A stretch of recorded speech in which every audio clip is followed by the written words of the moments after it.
Assalamualaikum warahmatullahi wabarakatuh. Jangan lupa bahagia, sahabat Bangga Kencana di mana saja berada. Hari ini kita kedatangan tamu yang sangat luar biasa ya di momen Hari Keluarga Nasional ke-32 tahun 2025. Hari ini kita mengangkat tema yaitu dampak penyakit menular HIV AIDS dalam upaya percepatan penurunan stunting di Kutai Timur. Mohon izin saya ingin sapa dulu nih satu persatu narasumber kita yang hebat pada hari ini ya. Ini untuk pertama kali saya mendatangkan yang berhubungan dengan masalah tim pakar mungkin dalam tim percepatan penurunan stunting. Saya ingin sapa dulu yang pertama Dr. Aula Nisa Ahdin. Beliau adalah koordinator klinik Pelangi VCT HIV RSUD Kudungga. Izin silakan disapa. Ya, selamat pagi semua rekan-rekan yang ada di layar. Sahabat Bangga Kencana yang ada di luar sana ya. Berikut saya sapa Dr. Martin Luther. Beliau adalah Sekretaris Komisi Penanggulangan HIV AIDS Daerah Kabupaten Kutai Timur. Silakan Dok, mungkin disapa. Ya, selamat pagi untuk kita semua. Baik, terima kasih. Dan berikutnya yang ini ya. Saya baru ketemu hari ini dengan beliau yaitu Dr. Meta PE Togas SPA Sub SP TK PSK. Silakan Dok, mungkin bisa dijelaskan, cukup panjang. Terima kasih. Mungkin saya sapa dulu untuk sahabat Bangga Kencana. Selamat pagi.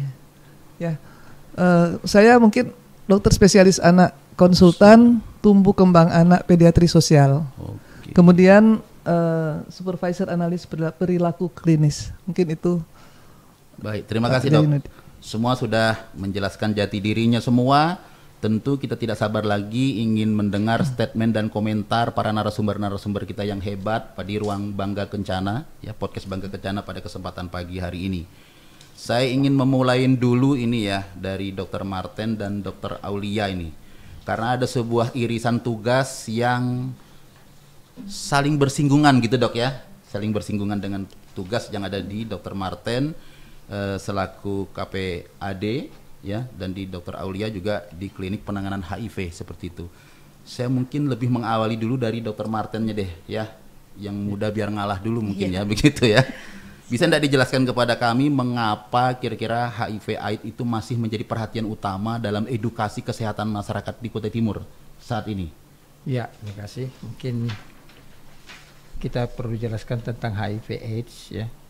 HIV itu kan virus ya, disebabkan karena adanya kerusakan dari sistem kekebalan tubuh. Jadi virus itu menyerang. Mengapa menjadi perhatian utama? Mungkin ini yang perlu kita ketahui bahwa ini fenomena gunung es, bahwa kasus ini ya masih ujungnya ya, masih nampak ujung yang masih sedikit ya, tapi di dasarnya sudah banyak. Nah ini yang harus kita angkat sehingga kasus ini bisa cepat kita tangani dan kita obati. Kemudian juga mungkin salah satu virus ini memang merusak sistem kekebalan tubuh, dan kalau HIV ini memang tidak menunjukkan gejala. Kalau yang sudah AIDS itu sudah nampak gejala. Ya mungkin nanti akan dijelaskan Dr. Aulia ya. Mungkin sebelum bergeser ke Dr. Aulia, dia ada yang membuat saya penasaran ya dari penjelasan Dr. Martin ini. Arti itu kan seperti gunung es ya, tidak kelihatan. Mungkin bisa diterjemahkan secara detail nih. Apa mungkin kok yang lapor cuma sedikit ketahuan, masih banyak yang tidak ketahuan atau apa, bagaimana Dok? Ya, sedikit. Itu fenomena kan kasusnya baru kita dapat sekarang kan baru sekitar 130 tahun 2024 ya Dok. 130 untuk tahun 2024 saja. Kemudian ini sebenarnya kasusnya banyak ini, tapi kan belum kita tes ya Dok. Tes semua masyarakat kita. Ya masih ya mungkin adanya stigma yang sekarang terjadi ya, adanya diskriminasi sehingga masyarakat kita istilahnya merasa gimana ya? Oh nanti ketahuan, takut kan gitu. Padahal ini risikonya cukup besar ya, cukup besar. Baik, mungkin selanjutnya kepada Dr. Aulia dengan pertanyaan yang sama, mungkin bisa dipertajam apa yang disampaikan oleh Dr. Martin. Ya betul, jadi memang secara nasional kan kita punya target di tahun 2030 30 untuk eliminasi HIV. Salah satunya adalah zero infection. Jadi tidak ada lagi di tahun 2030 infeksi baru HIV. Namun pada kenyataannya sampai tahun 2024 kemarin untuk Kutai Timur sendiri masih ada infeksi baru sekitar 130 kasus. Sehingga ini masih menjadi perhatian khususnya di Kutai Timur agar angka infeksi baru HIV ini bisa kita tekan gitu. Dalam hal penularannya, kemudian infeksi HIV menjadi AIDS, tentu sama-sama menjadi perhatian kita untuk bisa kita tekan sehingga penularan bisa kita tekan sehingga target 30 di tahun 2030 bisa kita capai bersama. Baik, ini kita coba dengar sedikitnya statement mungkin dari Dr. Meta. Cuma pertanyaan ini menyangkut masalah HIV dan AIDS juga. Ya, apakah mungkin ini berada di tupoksinya dokter ini? Ya, ada sesuatu yang di dalam ini. Ada perbedaan tuh, Dok, ya, HIV dan AIDS itu sendiri? Ya, seperti dikemukakan tadi Dr. Martin ya. Jadi HIV itu sebenarnya virus. Virus. Ya, jadi dia sejenis virus namanya itu human immune deficiency. Nah, si virus ini yang menyebabkan tadi penurunan kekebalan tubuh. Ya, sedangkan kalau AIDS itu acquired immune deficiency syndrome. Jadi virus yang sudah bergejala gitu ya. Maka seperti dikemukakan tadi zero ya. 30 itu sangat penting. Karena kalau tidak kita tanganin ya tentu kasus HIV AIDS ini akan terus ada gitu ya. Seperti fenomena gunung es tadi itu tetap akan ada kalau tidak ditangani karena memang kita tahu banyak stigma yang menyebabkan hal itu. Sampai akhirnya orang takut, mungkin dia sudah merasa, mungkin sudah bergejala atau mungkin juga dia belum tahu, masih terbatas infeksi, belum ada gejala karena kan kita tahu fase virus itu kan ada 3 fase ya. Itu fase mungkin periode jendela ya, dia terinfeksi, dia baru terinfeksi dalam mungkin beberapa minggu gitu ya. Kemudian jadi seperti mungkin gejala-gejala flu gitu. Nah, itu padahal ketika dia infeksi di fase pertama itu sudah sangat viral load-nya itu sudah sangat tinggi dan mungkin CD4-nya sudah mulai menurun. Nah, ketika itu kita orangnya tidak menyadari dia sakit atau malah nanti setelah dia masuk fase kedua itu kan fase laten. Ya artinya kan Dok, kalau memang sejak dini itu dia sudah tahu ada gejala itu, lapor paling tidak kenapa ada perubahan seperti itu terdeteksi, nanti ada penanganannya Dok. Ada penanganannya secara medis. Walaupun kita tahu HIV AIDS ini kan mungkin tidak bisa disembuhkan ya, tapi bisa kita tekan virusnya bisa kita tekan kan seperti itu. Bisa sedikit berikan gambaran, misalnya orang terdeteksi HIV begitu ya, atau terdeteksi AIDS begitu, apakah jenis obatan atau suplemen yang diberikan secara medis itu sama atau ada perbedaan? Oke, sebenarnya ketika orang ini, kalau mungkin saya lebih penularannya ke anak ya. Ke anak. Mungkin lebih skop ke anak. Kalau misalnya orang ini, misalnya dia sudah ada merasa ada mungkin jangan-jangan saya tertular, mungkin kok ada mungkin dia baca-baca atau dia dengar podcast di kayak media gini. Sosial itu kan sering banyak ya referensi seperti itu. Ya, mungkin dia sudah jangan-jangan saya ada mengidap mungkin ada virus HIV mungkin dalam tubuh saya mungkin gitu ya. Nah mungkin dia sudah harus bisa berpikir saya harus secara sukarela memeriksakan diri. Kenapa? Arti di kesadaran ya. Iya. Karena kalau kita sayang dengan keluarga kita ya. Masa depan anak kita seperti karena itu. Apalagi kalau dia seorang ibu mungkin dia lagi hamil. Ketika dia hamil kemudian dia ternyata tidak tahu bahwa dia mungkin sudah tertular dengan virus ini, nah itu bisa akan menyebabkan nanti ke bayinya itu akan terinfeksi juga. Berarti ke arah ke stunting cukup tinggi Dok ya? Ya, karena kita tahu tadi kan ibu dengan HIV misalnya HIV AIDS itu akan bisa menularkan ke bayinya. Tapi misalnya begini Dok ya, begitu kita lihat viral load-nya cukup rendah begitu. Ya. Anggaplah misalnya berapa coffee begitu ya. Apakah ini kita bisa mengatakan bahwa anaknya nanti lahir itu tidak akan kena HIV ya tuh? Belum tentu. Ya, makanya dianjurkan bahwa ketika ibu itu harus mendapatkan tadi ARV antiretroviral. itu nanti ketika dia melahirkan juga bayinya juga itu harus mendapat pencegahannya. Berarti kalau kita ambil kesimpulan penjelasan dokter ini, keterbukaan pribadi Betul. keluarga ini terhadap apa yang dia rasakan itu kepada tim yang bertugas itu sangat dibutuhkan. Betul, ya. kesadaran Karena ya. edukasi mungkin penting dok ya. Betul. Seperti Ya. ini supaya membuka wawasan, jangan sampai kita nih merasa di masyarakat begini, tapi jangan berpikir di luar sana masa depan keluarga itu yang lebih penting. Ya, Kadang betul. sektor ego kita kan malu begini-begini, kita malu, tapi generasi yang akan datang ini lahir jangan seperti generasi yang terjadi Ya, sekarang. setuju. Mungkin begitu ya dok ya. Begitu. Saya ingin kembali kepada Dr. Marten. Beliau ini adalah sekretaris Komisi Penanggulangan HIV Kabupaten Kutai Timur. Bagaimana situasi terkini nih dok, kasus HIV AIDS di Kutai Timur? Apakah ada tren peningkatan atau penurunan grafiknya begitu ya? Dengan ada kerja keras mungkin dari KPAD, menjaring dan seterusnya. Itu yang pertama. Dan apa saja kira-kira program kegiatan KPAD yang disinergikan dengan multi pihak? Mungkin juga dengan bagian narkotika. Boleh jadi itu kan jejaring juga ada di sana gitu ya. Nah, untuk meningkatkan sosialisasi ke masyarakat tentang bahaya HIV ini sendiri. Monggo silakan dok. Ya, memang ya kalau kita lihat ini memang kasus HIV ini bila meningkat bukan sebenarnya meningkat ya. Tapi kita mencari itu mendapatkan itu yang sekarang ini ya.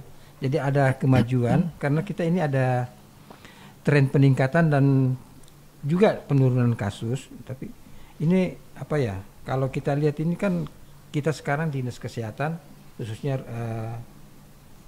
puskesmas. Ya. Di puskesmas itu juga ada kliniknya dok ya? Sudah punya. Kemudian rumah sakit pemerintah dan swasta sudah ada. Jadi sekarang ini terjadi kita kasusnya kita dapatkan lebih banyak ya. Sekarang ini per Desember ya, September ini ya, Agustus itu sudah 130 lebih. Yang melapor ya? Kasus yang enggak yang ditemukan kasus. Oh yang ditemukan artinya dengan kesadaran orang datang ke klinik itu. Ya dengan apa kegiatan kita semua kita ada konselernya. Oke. Kita jadi berarti di puskesmas itu ada juga petugas disebut dengan konselernya gitu dok ya? Ada konselernya. Jadi jumlahnya cukup. Kemudian pengobatan yang masih kendala kita sekarang pengobatan dari kasus penderitanya yang masih kurang proaktif. Jadi di antara itu masih sekitar 80-an aja yang berobat. Ada enggak upaya apa dok yang harus dilakukan kira-kira dengan ada, kita udah tahu nih dulu masalahnya ini orang terdeteksi tapi dia tidak proaktif lapor begitu, upaya apa kira-kira inovasi mungkin yang akan dilakukan untuk membangkitkan semangat orang ini supaya sadar ini penting, bukan untuk diri orang, untuk diri sendiri, ada enggak kira-kira? Iya, sebenarnya sudah lewat seperti ini ya, media sosial juga sudah, terus seminar kan kita sudah lakukan semua, kemudian penyuluhan ke masyarakat, bukan hanya masyarakat aja, ke perusahaan juga kita. Oh, jadi perusahaan juga, ya. Mungkin juga di sana banyak nih dok ya? Karena di perusahaan pasti banyak, ya. Terutama ya usia produktif.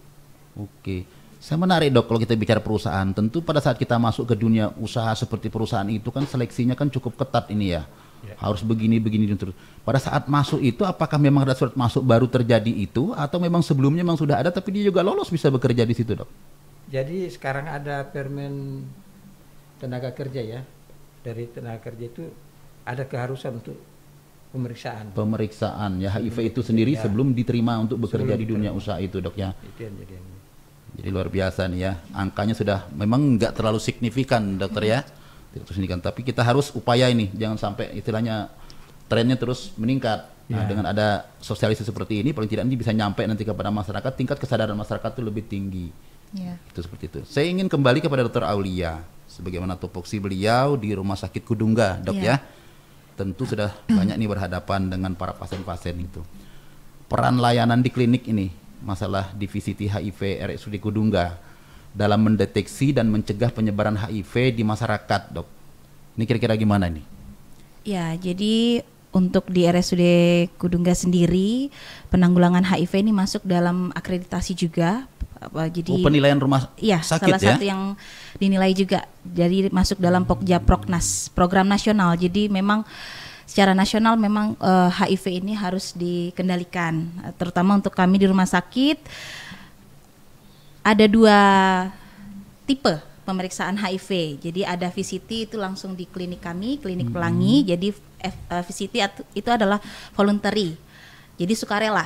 Jadi pasien yang secara sukarela bisa datang sendiri atau mungkin bersama pasangan atau mungkin dengan pendamping sebaya bisa datang untuk periksa secara sukarela. Jadi tanpa alasan apapun bisa datang hanya untuk sekedar ingin tahu status HIV-nya itu bisa. Tidak dipungut biaya untuk pemeriksaannya, itu ditanggung oleh pemerintah. Di luar sana luar biasa ini ya.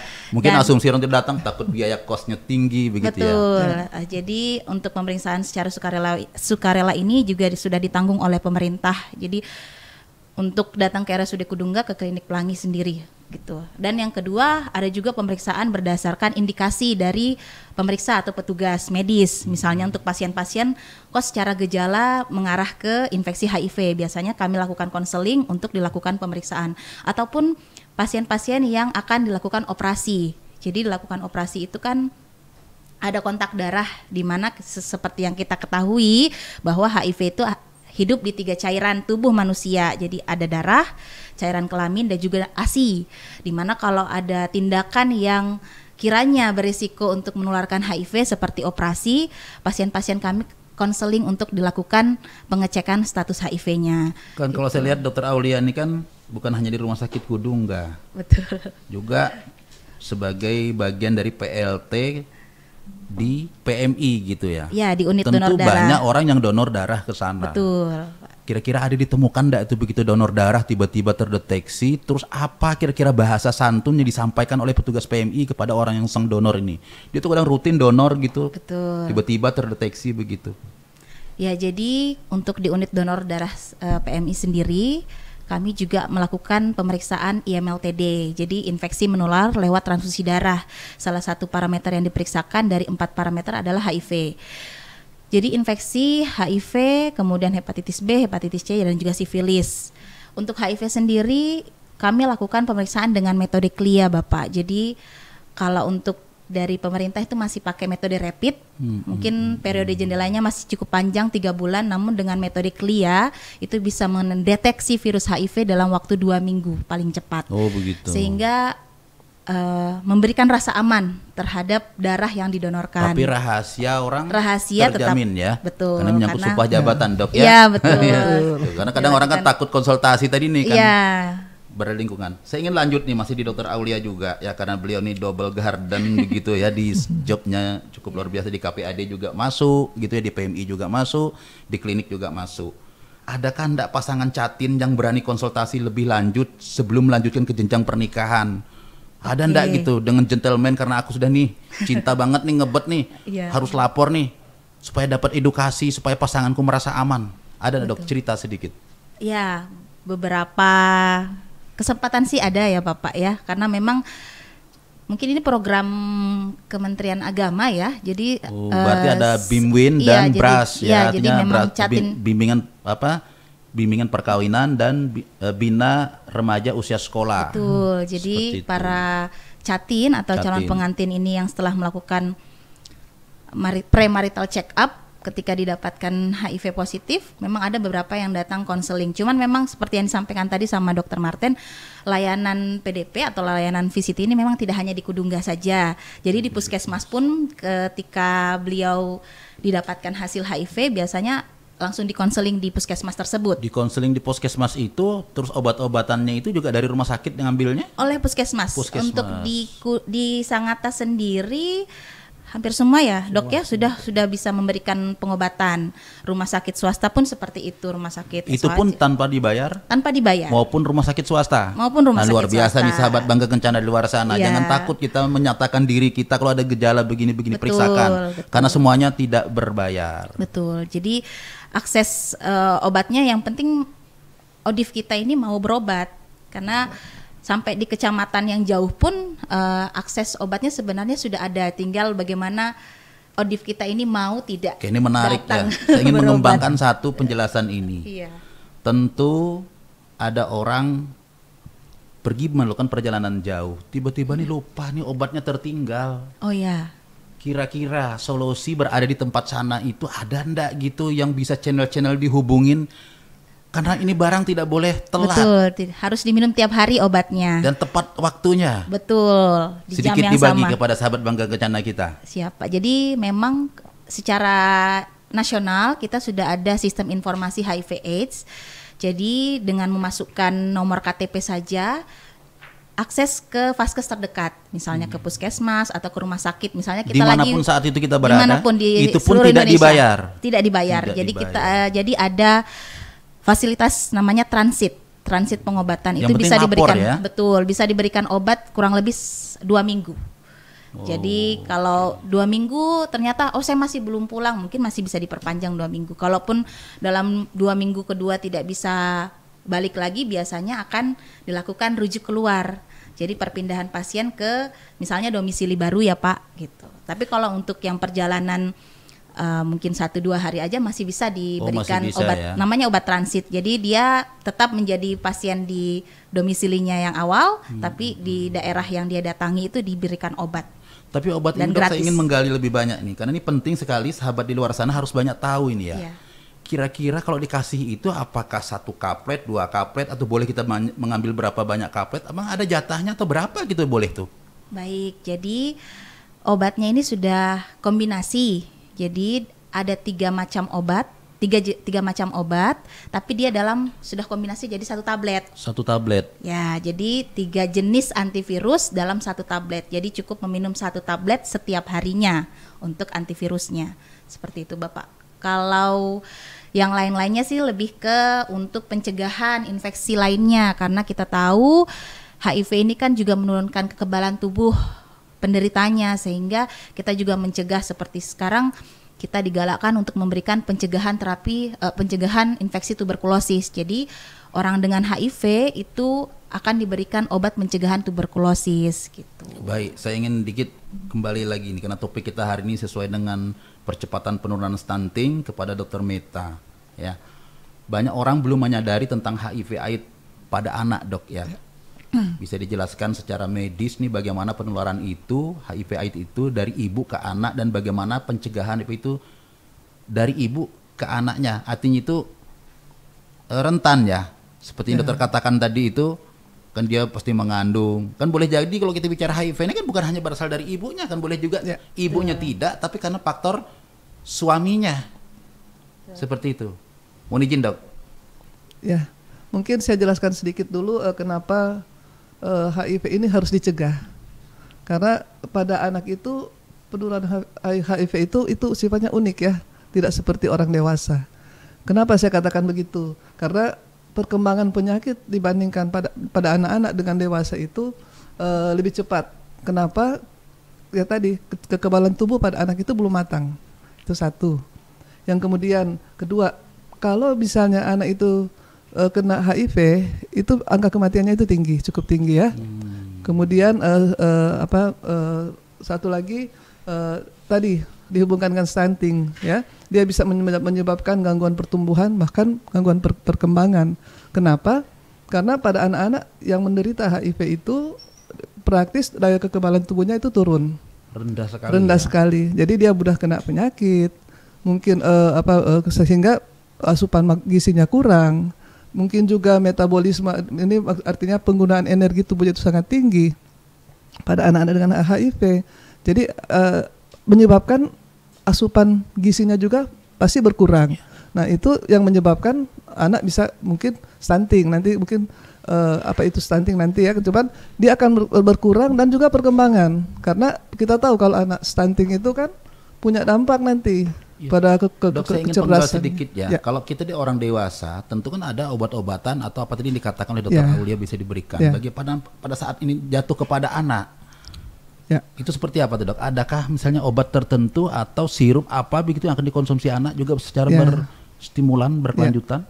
Sebenarnya makanya kenapa itu harus dicegah dan bisa dicegah, karena kita tahu bahwa memang obat-obat pada anak untuk HIV itu agak terbatas. Di Indonesia ini terbatas. Ya mungkin kita ada beberapa ya, Sidofudin ya.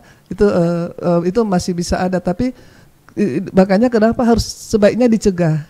Karena itu tadi karena obat-obatan antiretrovirus ini agak terbatas yang ada di Indonesia ya. Yang mungkin juga kalaupun ada akan bisa menyebabkan atau menimbulkan masalah mungkin kalau pemakaian yang lama gitu. Jadi penjelasan dokter tadi sudah include ya antara hubungan orang HIV dengan stunting itu kan sangat sangat sekali gitu, bukan tidak ada hubungannya. Jangan mengatakan bahwa saya kan HIV kalau anak saya lahir kan tidak mungkin. Nah, itu ini biasanya tinggi tinggi. Tapi kalau kita memang mau waspada, tentu ada jalan dok ya seperti itu. Mungkin saya ingin lanjut dulu ke Dokter Marten ya, karena beliau juga sangat berkepentingan sini kan dari segi kelembagaan gitu ya. Banyak orang belum menyadari nih tentang HIV/AIDS nih pada anak dok ya. Bisa tidak dijelaskan secara medis itu bagaimana penularan HIV itu dari ibu ke anak dan bagaimana penjagaan HIV itu kepada anak kalau belum di ini ya, ke Dokter Marten itu seperti apa kira-kira? Risiko stunting itu lebih tinggi enggak tuh dok ya? Ya, terima kasih ya. Kalau risiko kepada anak memang cukup tinggi seperti yang diutarakan oleh Dokter Meta ya.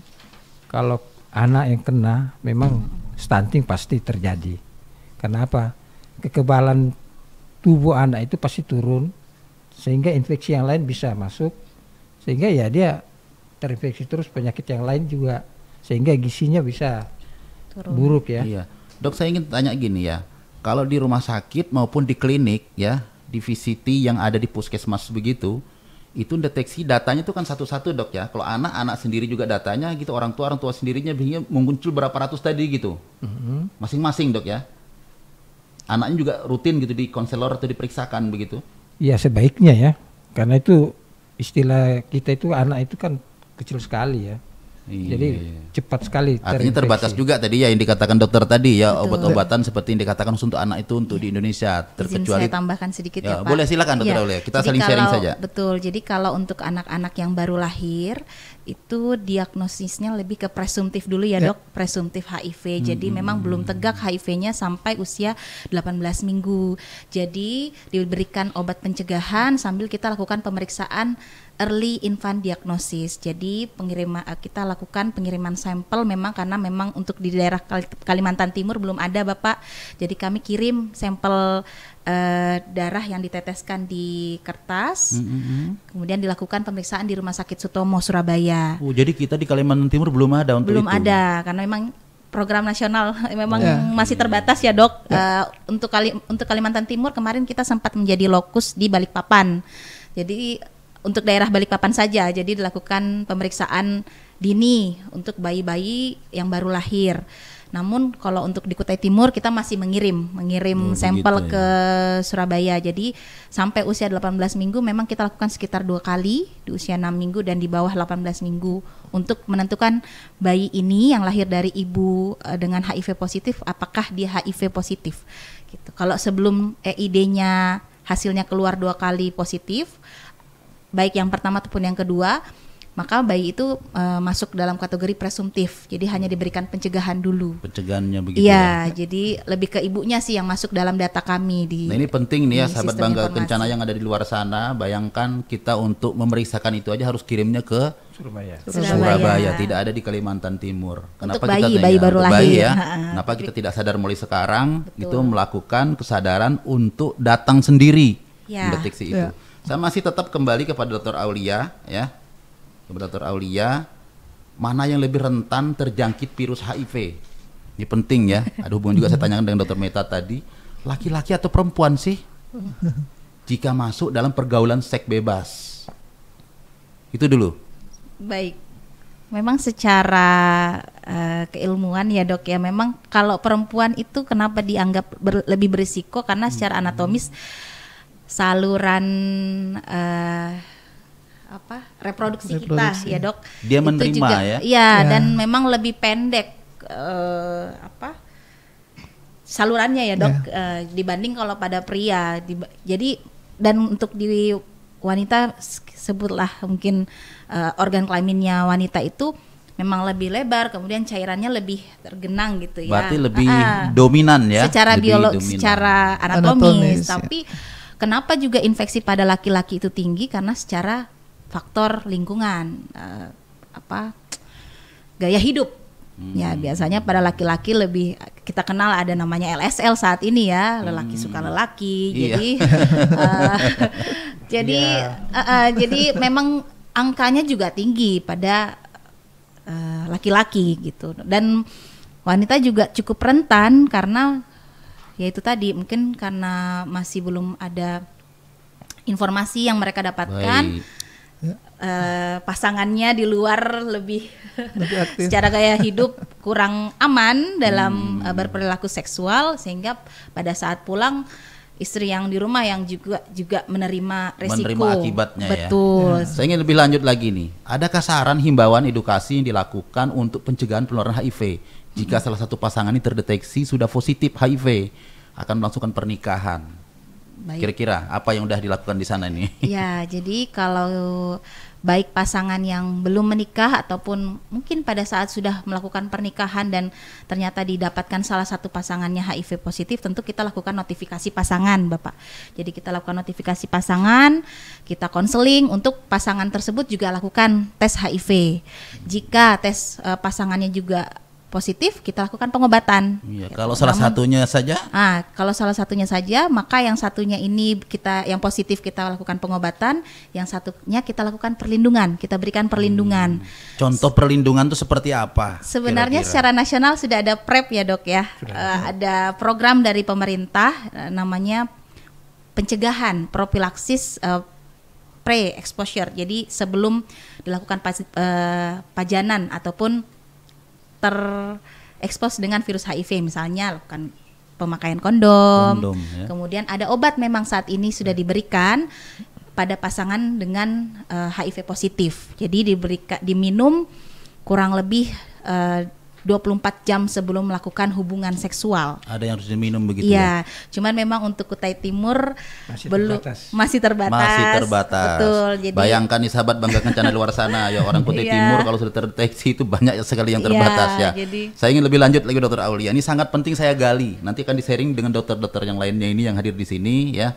Ada enggak kadar yang bisa dibagi kepada kita hasil lab itu yang dianggap titik aman? Oke deh, kamu boleh saja berhubungan bebas tanpa menggunakan kondom jika viralotmu tuh hasil pemeriksaannya 1000 kopi atau berapa kopi gitu. Ya. Jelaskan kepada sahabat kita di luar di sana. Baik, jadi untuk orang dengan HIV positif yang melakukan pengobatan ya, meminum obat secara rutin, kita lakukan pemeriksaan namanya viralot. Itu berapa bulan sekali? Dilakukan 6 bulan sekali. 6 bulan sekali. Berbayarkah itu kalau kita periksa? Gratis. Gratis. Alhamdulillah ditanggung oleh pemerintah. Jadi dilakukan 6 bulan pertama setelah meminum obatnya secara rutin, kemudian 6 bulan kedua, dan selanjutnya kita lakukan pemeriksaan rutin setiap tahunnya. Tujuannya apa? Tujuannya untuk melihat kadar virus dalam tubuh orang dengan HIV ini. Harapannya kita adalah si virus ini tersupresi. Tersupresi itu adalah dengan kadar kurang dari 1000 kopi. Beberapa alat memang ada perbedaan sedikit, kadang masih bisa baca 50 kopi, 30 kopi, 40 kopi gitu ya. Nah, tapi kalau kadar di bawah 1000 kopi itu masih dalam kondisi tersupresi gitu. Titik aman begitu ya? Titik aman. Dan tapi tetap masih harus waspada. Ya betul. Tetap harus dilakukan ya pencegahan dalam misalnya memakai kondom gitu ya.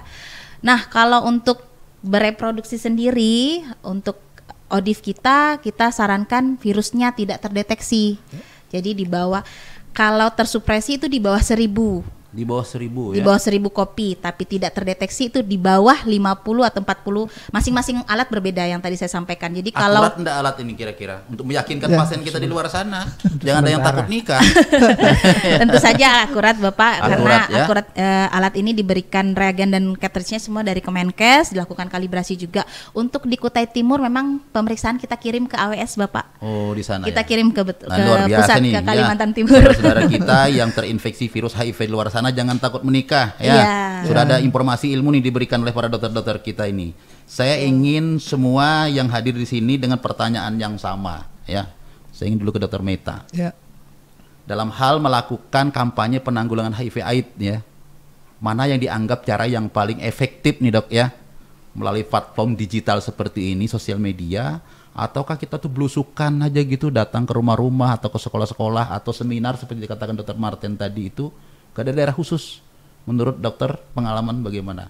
Ya, kalau menurut saya melihat dengan kondisi sekarang ini ya, bagaimana Kemenduk Bangga berupaya ya untuk menggali segala sumber-sumber yang ada, memberikan begitu baik dalam membuat media sosial dan lain-lain. Jadi mungkin untuk sahabat-sahabat Kemenduk Bangga dan orang-orang di luar ini, mungkin dalam tanda petik ini media digital ini yang terpercaya tentu. Artinya ya, itu orang takut terbuka rahasianya, pegang handphone dia bisa lihat. Ya. Tapi kalau diajak ngumpul dalam sebuah ruangan, enggak usah, nanti ketahuan Kak. Malu. IP ini gitu. Ya. Mungkin pasiennya yang datang mungkin sedikit, Dok. Ya, jadi kalau memang dari keuntungannya ya seperti itu tadi, dia bisa ternyata jangan-jangan saya ini sudah kena gitu ya, jadi dia bisa sendiri bisa buka gitu, dan safety-nya lebih baik untuk lebih bagus, menjaga kerahasiaannya, sehingga dia tahu sehingga betul. apa yang harus dia lakukan ke depan di klinik dan seterusnya. Dokter Martin gimana, Dok? Ya, memang betul. Sebenarnya prinsip kita sebenarnya lebih bagus itu kita jemput bola. Bola ya. Karena kita tahu bahwa di daerah kita ini ya mungkin kalau internet masih kurang, terus apalagi daerah yang 3T gitu tingkat pendidikan kita juga masih banyak yang rendah, sehingga memang kita harus jemput bola. Terutama jadi di sana kita langsung ketemu orang gitu maksudnya dokter ya. Wilayah Kutai Timur ini kan cukup luas. Kita tidak bisa jangkau dalam satu hari. Jadi memang kita harus ke pelosoknya. Dokter Aulia mungkin sedikit. Ya. Izin saya mengkolaborasikan jawaban kedua senior saya. Jadi memang media sosial penting karena ya kita harus akui bahwa generasi kita saat ini sangat melek dengan media sosial. Gen Z ini ya. Bahkan orang keluarga kena stunting pun dia mungkin nggak punya handphone. Betul, kan begitu ya. Betul. Namun memang kita harus kolaborasikan dengan, kita harus menyasar terutama ke populasi kunci ya Dok ya. Seperti beberapa waktu kita sudah pernah ke Polres ya Dok ya. Berarti ini 3 dokter ini udah temannya cukup lama nih ya dalam hal yang kerjaan yang sama ya gitu. Ya, jadi media sosial kita berikan informasi umum ya terkait HIV itu apa. Dan memang harus dilakukan secara kontinu sehingga masyarakat tidak lagi merasa tabu dengan HIV/AIDS. Jadi artinya ini dua-dua jalan nih Dok ya. Dua-dua jalur harus kita tempuh. Artinya jemput bola seperti katakan dokter tetap jalan juga. Mungkin ada hal-hal tertentu edukasi yang harus diberikan lewat media sosial juga kita harus jalan. Kalau begitu tempatnya ada di podcast Bangga Kencana. Betul, setuju Bapak. Saya ingin kembali kepada Dokter Meta sesuai dengan tema kita hari ini ya. Apa pesan parenting nih kepada salah satu pasangan terinfeksi HIV, terutama kepada ibu hamil, dan anak yang terlahir pasangan terinfeksi? Artinya ada 2, ibu hamil dan anak, Dok. Silakan. Ya, tentu untuk sahabat Bangga semua. Jadi ketika ibu hamil itu tertular dengan dia tahu bahwa dia itu mengidap HIV, tentu dia harus berusaha bagaimana dia mencegah jangan sampai anaknya juga kena gitu. Ya tentu persalinan yang aman gitu ya. Kemudian cara juga dia mungkin memberikan memberikan makanan ya, dalam hal ini ASI ya. ASI kepada anaknya itu dia yang sebaiknya itu tidak dicampur. Artinya jangan misalnya ASI dan dikombinasi susu formula. Sebaiknya itu dia memberikan susu formula yang tentu sudah sesuai dengan peraturan yang ada, yang memenuhi syarat AFAS tadi ya. Karena artinya kan Dok ya, pada saat sang ibu ini atau sang bapak tadi terinfeksi HIV/AIDS begitu ya. Pada saat viral load-nya dihitung diambil dari lab itu misalnya di bawah 50 kopi, itu kan titik aman ya, Dokter Aulia katakan tadi. Boleh jadi nanti pada saat nanti anak ini boleh jadi juga tidak ini, walaupun ada risiko tapi nggak terlalu besar kan begitu. Artinya pada saat anak sudah bertitik aman, maka mitigasi juga harus dilakukan seperti yang dokter sampaikan. Mungkin begitu Dok tetap, ya. Ini maksudkan. Saya ingin sampaikan dulu ke Dokter Martin ya. Dokter Martin di sini ya. Ada pemantik motivasi Komisi dari Penanggulangan HIV/AIDS.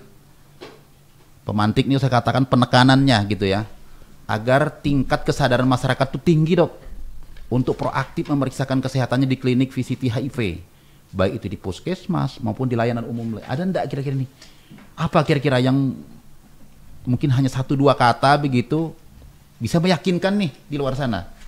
Ya, mungkin upaya pemantik yang kami lakukan adalah, ini kan sekarang sudah berjalan memberikan edukasi ya kepada remaja, kemudian masyarakat, karena ini risikonya kepada remaja juga banyak. Iya. Ya.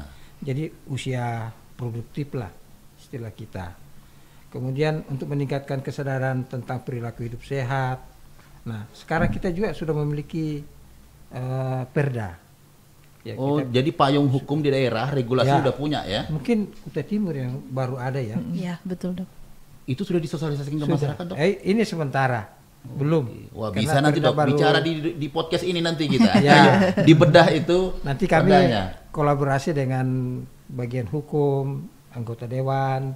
Ya, nanti kita bicara di sini supaya nanti penanganannya cukup serius gitu HIV di Kutai. Kita bersyukur bahwa Timur. perda ini sudah disahkan. Wah, luar biasa. Berarti perda itu juru kunci sudah itu Dok ya? Jadi di sini ada perdanya ini nomor 3 ya, tahun 2025. Baru aja. Baru ya. Wah, nanti ada sesi tertentu nanti kita sosialisasikan di tempat sini Dok. Iya. Kita bedah bersama nanti dengan pakar-pakar lainnya supaya nanti bisa tersampaikan kepada masyarakat. Saya ingin kembali lagi kepada Dr. Aulia ya. Sejauh mana kolaborasi yang sudah dilakukan antara RSUD Kudungga ini ya, Dinas Kesehatan dan organisasi lainnya dalam menekan angka penularan HIV agar anak yang terlahir itu tidak stunting? Itu dulu pertama Dok. Baik, jadi memang kita ada program namanya PMTCT ya, Prevention Mother to Child Transmission. Jadi atau kalau Indonesianya PPIA ya Dok ya, program pencegahan dari ibu ke anak. Jadi gimana ibu-ibu dengan HIV positif yang mengandung, karena tidak jarang juga kita dapatkan ibu-ibunya baru tahu status HIV-nya pada saat mau melahirkan. Jadi memang kan kita ada program pemerintah untuk semua ibu hamil dilakukan pemeriksaan terhadap triple eliminasi ya Dok ya, HIV, hepatitis B dan juga sifilis. Namun karena ada beberapa kendala, mungkin ibu hamilnya baru pada saat mau melahirkan baru diperiksakan oleh bidannya gitu. Dan baru tahu ternyata HIV positif. Tentu saja kita berikan selain konseling kita lakukan pemberian antiretroviral. Berarti yang terapi. dokter katakan ini kolaborasi kerjanya ini dengan Ikatan Bidan Indonesia, betul, Kabupaten, ya. dengan Ikatan Dokter, betul. gitu ya. Dan di dalam beberapa OPD internal terkait ya, juga begitu ya. Secara internal juga sudah ada SOP-nya untuk dilakukan pemeriksaan pada ibu-ibu hamil yang akan melahirkan di Kudungga ataupun baru melakukan ANC rutin, kita lakukan pemeriksaan HIV dan juga ketika HIV-nya positif tentu kita berikan obat supaya kadar virus pada ibu tersebut bisa tersupresi sehingga karena tadi resiko dokter sudah penularannya. menyebut obat, saya lanjut pertanyaan berikutnya.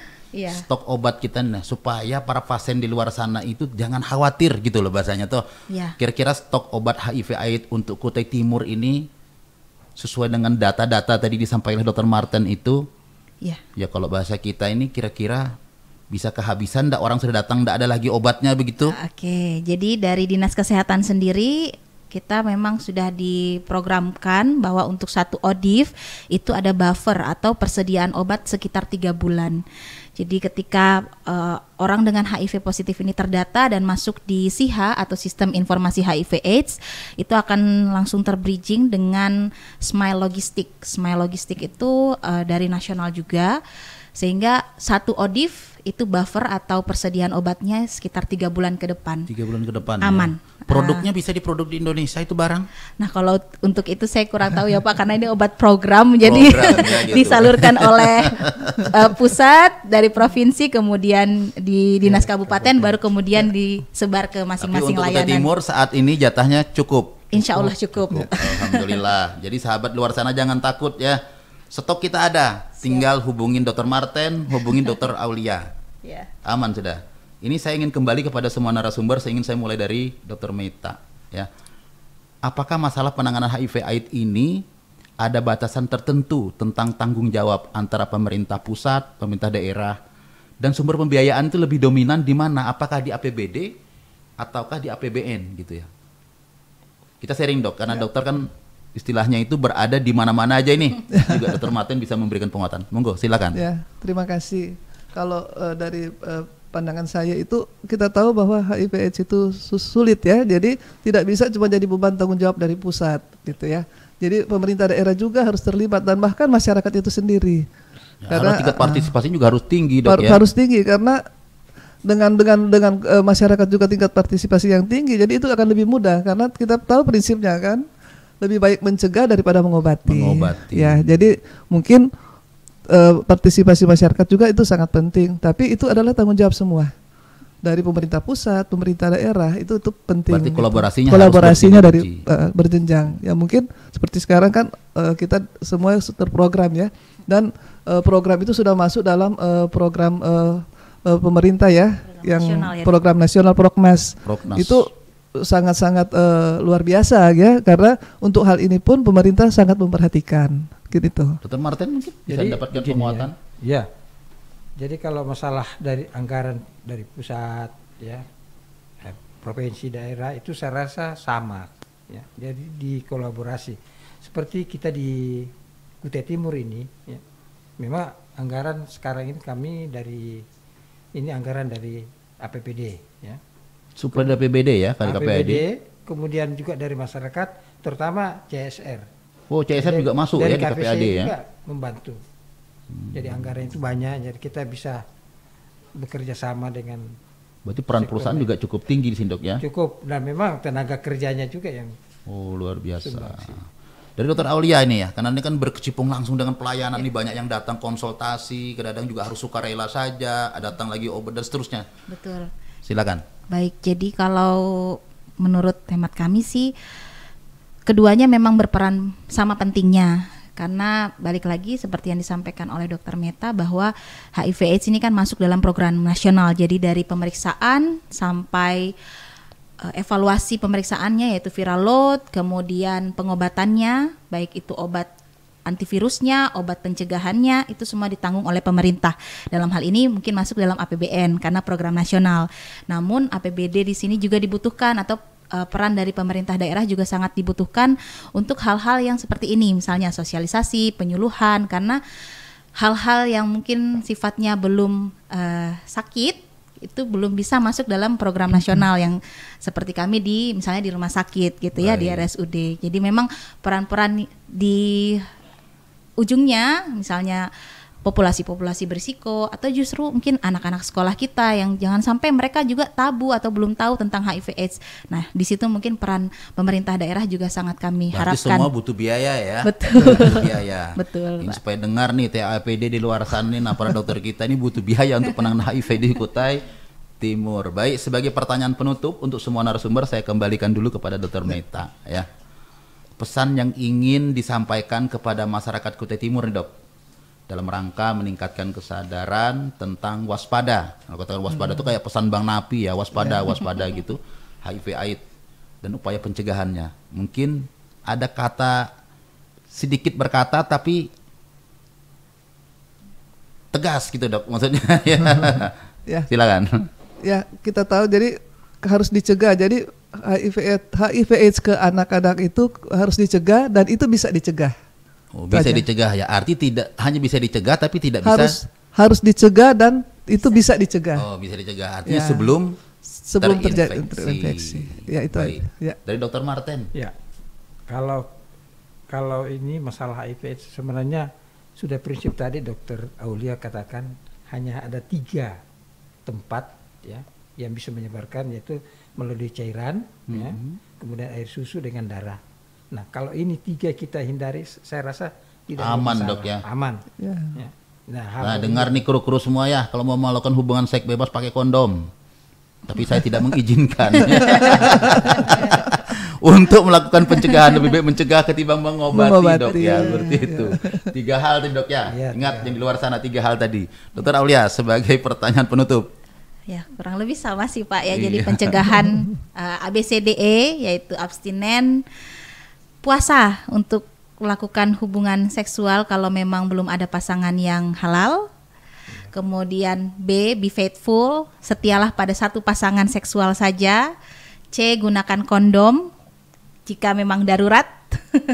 Kemudian D, jangan gunakan drugs atau narkoba, apalagi narkoba jarum suntik betul dokter. Wah, ini luar biasa. Pesan Dan 3 dokter E-nya ini kita ya luar edukasi. biasa. Jangan Berarti kalau ragu. kita lihat yang dari C itu, kalau bisa gunakan kondom, datang saja ke DPP KB Kutai Timur, kita punya gudang kondom di sana.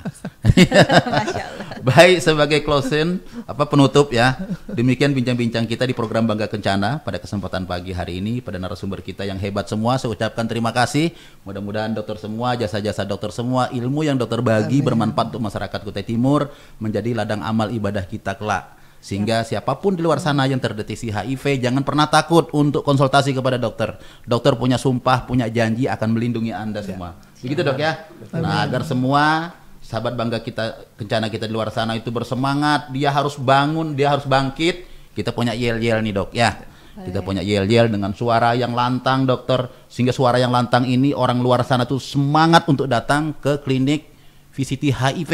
Ya, baik kita mulai dok ya. Para kru silahkan sama-sama kita ya, supaya nanti didengar semangat kebersamaan kita. Siapa kita? Tim Cap Jempol Stop Stunting Kutai Timur. Untuk apa kita? Bersinergi turunkan stunting di Kutai Timur. Yes, yes, yes. Oke. Hore. Demikian sahabat Bangga Kencana di mana saja berada. Terima kasih. Assalamualaikum warahmatullahi wabarakatuh. Waalaikumsalam. Waalaikumsalam.